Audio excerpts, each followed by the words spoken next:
आता पाहणार आहोत महत्त्वाच्या बातम्या। ठाण्याच्या घोडबंदर रस्त्याच्या दुरवस्थेबाबत मराठी अभिनेत्री रुपाली भोसलेकडून व्हिडिओ शेअर करत संताप व्यक्त। घोडबंदर रस्त्याची काय अवस्था आहे, किती वर्ष असा प्रवास करायचा, वाहतूक कोंडी आणि रस्त्याच्या दुरवस्थेवरून विचारणा। बीड जिल्ह्यातील एसटी बसेसची दयनीय अवस्था। अंबाजोगाई अहमदपूर एसटी बसमध्ये पावसापासून चालकाचं रक्षण करण्यासाठी प्रवाशांनी चालकाच्या डोक्यावर धरली छत्री।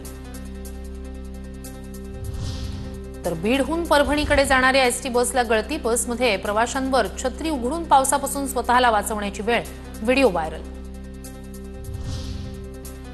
धुळ्याच्या शिरपूरमध्ये युरिया मिळत नसल्याने शेतकऱ्याकडून कृषी दुकानातच गळफास घेण्याची धमकी। कृषी मंत्र्यांच्या दौऱ्यानंतरही युरिया मिळत नसल्याच्या शेतकऱ्यांच्या तक्रारी। कृषी सेवा केंद्रात कृषी अधिकाऱ्यांच्या उपस्थितीतच शेतकऱ्यानं गळ्यात दोर टाकत आत्महत्येची धमकी दिली। नव्या कार ऑन ट्रेन सेवेचा कोकणवासियांना फायदा नाही। मुंबईतील कार ट्रेनमध्ये चढणार रायगडमध्ये आणि उतरणार थेट गोव्यात। कोकणात जाणाऱ्यांसाठी सेवा फायदेशीर नसल्याचं स्पष्ट। बेलापूरमध्ये गुगल मॅपच्या नादात कारसह एक महिला थेट खाडीत पडली। बेलापूरहून उलवेला जाणाऱ्या सुसाट कारमधील महिलेचा जीव सागरी सुरक्षा पोलिसांनी वाचवला। क्रेनच्या सहाय्याने खाडीतून कार बाहेर काढत थरारक बचाव।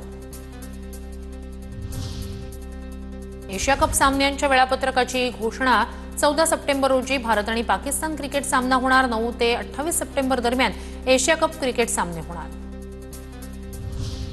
मुंबई विद्यापीठातील नापास झालेल्या 42% विद्यार्थ्यांना पुनर्मूल्यांकनानंतर दिलासा। पदवी अभ्यासक्रमाच्या उत्तरपत्रिका तपासणीवर प्रश्नचिन्ह। म्हाडाची 15 कोटी कागदपत्र एका क्लिकवर पाहता येणार। म्हाडाचे उपाध्यक्ष संजीव जयस्वाल यांची माहिती। कार्यालयीन कागदपत्र बघण्याची प्रक्रिया सुलभ होण्यासाठी प्रशासनाचा निर्णय।